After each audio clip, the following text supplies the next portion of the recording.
the scene. He's got the voice that's mean, asking those questions that you never seen. He's got that fire, burning bright and clean. Andrew Keen making waves, break the routine on the Keen on show. He brings the heat, asking the minds, digging deep till they bleed. No sugar-coated truths, no lies to deceive. Andrew Keen, the master of the interview beat. He's got the knowledge, he's got the flair, challenging ideas with a fearless stare. With every question, he's uncovering what's there. Andrew Keen, a truth seeker, he's aware. Hello everybody, welcome back. We are on the road again today. We are in Northwest Oregon, not too far from Salem at Hopewell Vineyard with my old friend, or my new friend, Mimi Casteel, who runs, what do you run, Mimi? I run Hopewell Wine and Hopewell Vineyard, which is a very small estate here in northwestern Oregon in the Willamette Valley. Mimi, as you know, a few weeks ago I was on the other coast with Joel Salatin, another pioneer of regenerative farming, very different kind of character from you, very different kind of operation. He focuses on meat, you focus on wine, but you're both in the regenerative farming business. How would you define regenerative farming? So as we were speaking earlier, Andrew, for me, regenerative is a word that we weren't using when I first started doing this work on the land. I called it agroecology or ecological farming. And for me, regenerative farming is really most powerful as a set of concepts, which is really about systems being fluid and connected to all of the processes that make them more abundant, more capable. So the idea that we are making something healthier with each rotation as opposed to depleting it, which is sort of the conventional model, that's the foundational principle of regenerative. It is increasing its capacity even under a production system. For many of our viewers and listeners, Mimi, they'll be thinking to themselves, well, how's that different from organic farming and organic food and organic wine? It's a great question, and they're not altogether unrelated, but in organic, as a certification, there's just a set of exclusions. There's a set of things that you are not allowed to do or use. Regenerative encompasses a more sort of holistic look at the entire system and your practices in that system. So for example, in organic farming, there is a lot of soil disturbance oftentimes because it's one of their primary methods of weed control. But in a regenerative system, there's a real focus on limiting soil disturbance because we know that that depletes soil processes and makes soils less healthy over time. So there's a layer above, what we would call this sort of exclusionary criteria of organic farming, where you can be assured that people aren't using systemic and synthetic chemistries in their farming, but it's more of an approach to how we manage our soils and also the additional layers of ecosystem processes on top of that. You've mentioned the S word a couple of times, Mimi, soil. Mm-hmm. Why is that so central in regenerative farming? How pioneers like yourself, how are you rethinking the role of soil in agriculture? Well, primarily, it's what we've lost in agriculture, and every failed civilization has failed to preserve and protect its substrate.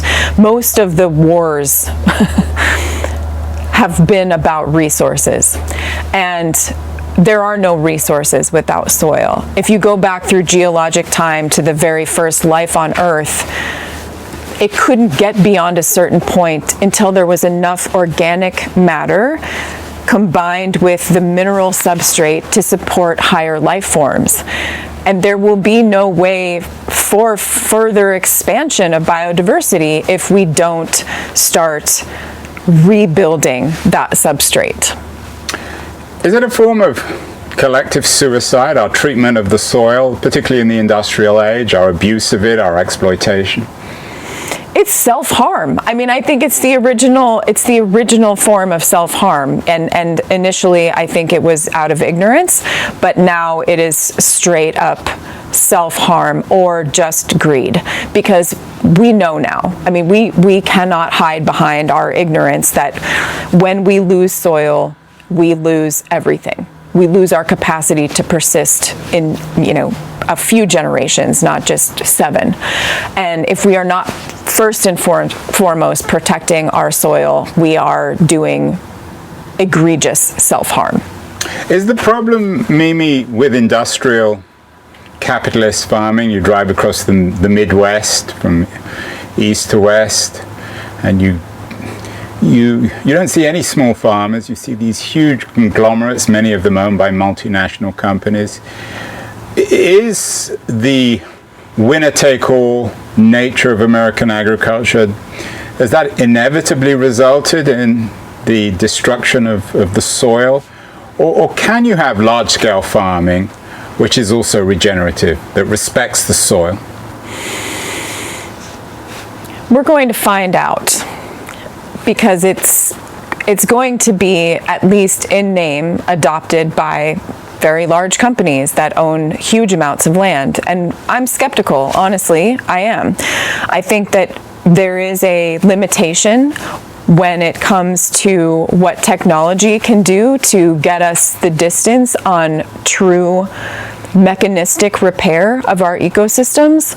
I think it requires a connection with human beings that is a ratio of eyes and hands to land that needs a different type. It's not to say that it doesn't scale. I mean, what does scale even mean? If there are more human beings on more acres of land, I think that that is a scale of a certain kind. And I would like to think that if there is an industrial version of regenerative practices, that it brings more people and what they can see and fall in love with and feel protective of and feel responsible for, that it's the expansion of our borders beyond our sight. It's the Roman Empire. It's the expanding shoreline of what we think we can do to produce food in the name of feeding the world, which we all know is a false construct that gets us in trouble. Because if we can't see it, then we don't feel responsible for it. Wine is, in my mind, it's kind of like music. No one dislikes music, and no one dislikes wine. Everyone's a wine drinker, some more serious than others. We're all confused, or I speak on behalf of everyone, when you walk into a wine store or a place that sells wine. There are so many different wines. And most people are confused with the difference between not just standard wine, but organic wine versus ordinary wine. Now we have regenerative. You're in the business of making and selling regenerative wine. Why should people buy it? Is it going to be more expensive? Will it taste differently? Or is it more of a philosophical argument about treating the soil properly, and the consequences in terms of what the wine tastes like is secondary? Well, I actually think it's both. I definitely fell in love first with wild nature, but I grew up with wine at the table, and the most beautiful part of the table, the conversations that had occurred between people that my parents had over with beautiful glasses of wine. The nature of those conversations is very different and very elevated when people are having a shared experience. And this isn't the sort of, throw back as many glasses of wine to sort of loosen up. This is the true elevation of a common experience that builds community. And so I became very obsessed with two things. One was the repair of our ecosystems, and the other was the holy grail concept of a wine that we haven't made yet. The idea that what we call, and we throw around this word terroir, and it's so sexy and everybody wants to know what that means, but that agriculture tries to limit terroir. And is there a way that we Sorry, can... and I'm going to be a real idiot here. Can you spell the word and define what most people think of it? Yes, terroir, Terroir. It's French. They say it much better than I do. And the idea is the entire placeness, the there-ness of your wine. And a lot of people include, and I do as well, the cultural component of there-ness to terroir. So what you're suggesting then is that the there-ness of wine can be tasted, and as something that we all get such great pleasure out of doing, most people don't, or hopefully most people don't drink wine on their own in a room, cut off from the rest of the world. It's a social activity. So in an odd kind of way, wine should taste social. Agreed. And it should reflect the exponential expansion of life in the soil and above ground, because the more below, the more above, and the more there is, the more our wine can read out from that landscape. If you think of an oversimplified landscape where it's bare ground and one crop, the connections between things are already so much less than when you have a vibrant, fluid social network below ground that's supporting an abundance of life above ground, and that your vines are tapped into all of that communication. And yes, it does tell a different story, and there is more there. There is a there-ness there that wasn't there before. So what is there-ness, or love, or community, or hope? What does it taste like? Wine is often reviewed and quantified. It gets scores, 90, 95, 100. The prices of wine are absurd. Are you suggesting that that world of wine is actually counterproductive? I think it's very noisy. I think that it's serving a purpose right now, and I don't want to disparage anybody's concern with those things, but what I can say unequivocally about what brings people to wine in the first place is deeply personal. Nobody's going to be able to tell you what is going to strike you when you have that glass of wine that makes you question everything, that makes you question where it came from, that makes you want to talk about it. Those are the experiences that people have with wine that make them come back. It is the magical power of this sort of coevolution of humans and, you know, this grape that we've carried with us through evolutionary funnels. And it is a truly magical thing, and it is deeply personal. And I think that when we share that with other people, when we all say over a particular glass of wine, what's going on here that isn't going on with that last one we tasted, that is what we're all searching for. I mean, when you sit down, especially in a beautiful place like this with friends or relatives, and everyone's happy and everyone's clinking glasses, doesn't that $5 bottle of wine taste like a $500 bottle of wine? And then counterwise, if you're drinking a $500 bottle of wine in front of a computer or at an airport, it's not going to taste very good. Experience is tantamount to the outcome of our sensory experience of a thing. There's no question. I think we've all had the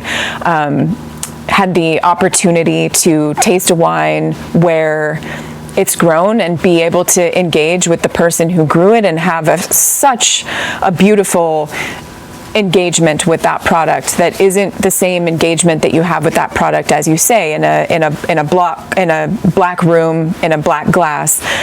But there are also things that I think we begin to realize as professionals, because we want to know that we're scientists too, and so we want to know the unequivocal truth about what we think we're convincing ourselves of when we are around people and talking and dollars being tossed out. So I think that there actually is a blinded quality that can be found in a wine that is truly connected to a much deeper ecosystem and its energetics. There's an energetic quality to wines that I think almost everyone can taste. Not everyone can smell certain compounds, not everyone can taste certain compounds, but their energy is something that resonates with everyone, and that is where I think these wines really shine. Is regenerative wine the new big thing in your industry? You're one of the pioneers. You've been doing it, how many years? Well, I mean, my whole life, but as an independent producer since 2015. So is it the new big thing, the new thing? I believe that it is going to continue to grow. I really believe that question is being asked now. How do you manage your soil? What's your approach to farming? Not just are you organic, but what are you doing? I think that that's a conversation that people want to have, and for that reason, yes, I think it's not new, but it is very interesting to people. And then I also think that on the other side of that, the better you do with your farming, there's this elephant in the room of what we're doing with our packaging, because if you do very well with your farming, then arguably your entire footprint is your packaging. So I like to think that we have a lot of new things coming. When we go to the supermarket now, we are confronted with the distinction between organic and non-organic fruits and vegetables, which some people believe, some others don't. Some people suggest there's a lot of greenwashing going on. Should the same happen with wine? When you pick up a bottle of wine at the store, should it say how somehow the grapes that form the wine were grown in the soil? It's a great question. I have had an ongoing crisis about certification programs, because the people who participate in them, myself included, we have to pay for that. And so it becomes a way of putting a certified product out of the reach of a particular consumer, because you have to build that into your business plan. What I would like to think, and what we know, is that practices, it's like the ball doesn't lie in basketball. The outcomes don't lie in farming or in ecosystems. If your soil is getting healthier, you can measure that nutritionally. And I think that that's the direction actually that our food system needs to go, is actually measuring people's practices, not with a label or a certification program that can kind of be cheated depending on your scruples, but that we would actually put the power back in the hand of the person on the other side, the person who's going to put that apple in their mouth or drink that wine, and say, this is what it looks like. The nutrient density of this thing that you're going to put in your body. That is my promise, and that is my relationship with you. I'm guessing, Mimi, that most people watching and listening to this are not that familiar with regenerative wine, but they're also open to it. What would be your advice to beginners, to people who think to themselves, oh, yeah, I'll give it a try as long as it's not too expensive. I'm interested in this. I believe the arguments around it. How would you suggest people start? Of course, they should begin with your own wines, but there are other regenerative wines both in the US and Europe as well. Certainly, and I encourage everyone to seek those out, and wherever you are in the world, probably some amount of wine is grown there. And I think that it's very powerful. We want to engage. We want people to come and talk with us about what we're doing. Everyone who's engaged in regenerative practices has been moved by what they've seen in their own farms, and we love to share that. And so I think it's an opportunity to engage around the practices and really learn more about what this could mean for the other things that you buy and how close you might be to some of the people who are doing some of the best work. So I encourage anyone to go out and find a farmer, a product that is practicing, sort of reparative, restorative agriculture, and ask all the questions that you have, because they're all good. Should the wine be more expensive? I don't know that that's necessary, because we've done these kind of for our own looking inward open business plans where our costs aren't that different. I think that in wine it's very challenging because the pricing of wine tends to be kind of extraordinary compared to other foodstuffs. But care, real care and attendance, and sometimes, if you really think about what it's going to take to repair and regenerate the most depleted lands compared to lands that have been historically farmed in a very regenerative manner, that's going to cost more. It's going to cost more to go a distance than if you have a very small delta. So I think it kind of depends, and it's another reason why you can't possibly overvalue that connection that you can make with somebody over the thing that they grow for you.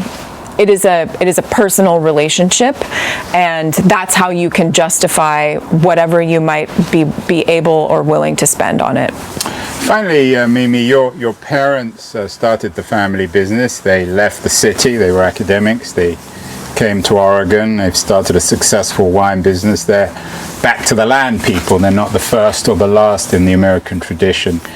In an odd way, you're part of that tradition, but rather than back to the land, you seem to be part of a new movement of back to the soil. Is that fair? And do you see it everywhere, not just with you and Salatin, but in many other aspects of American agriculture?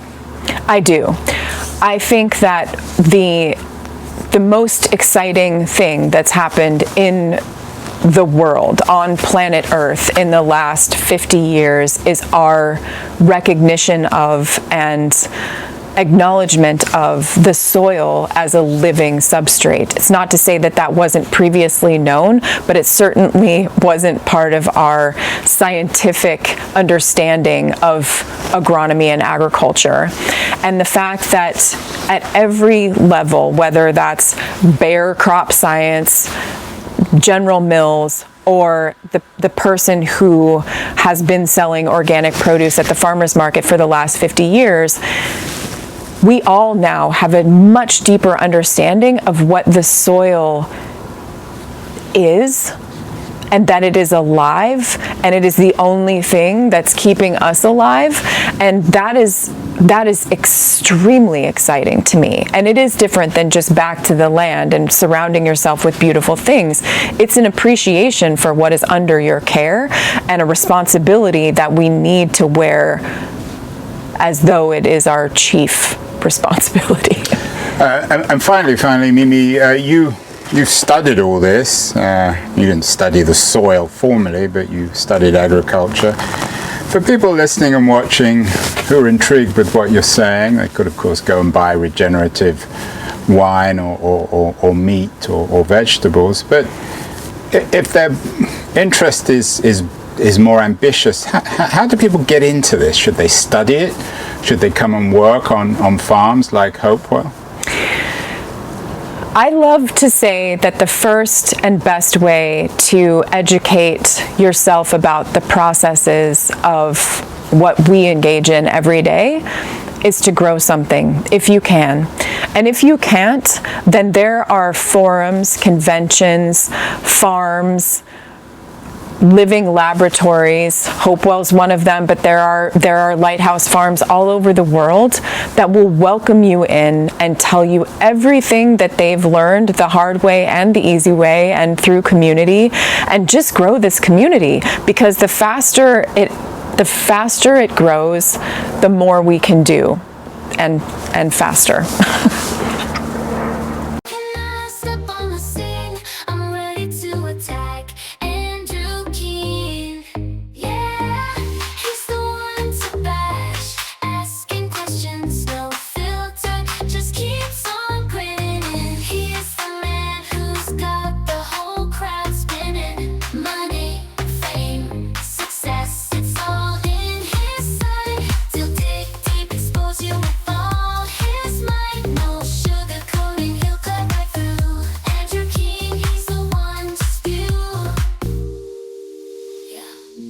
He's an expert.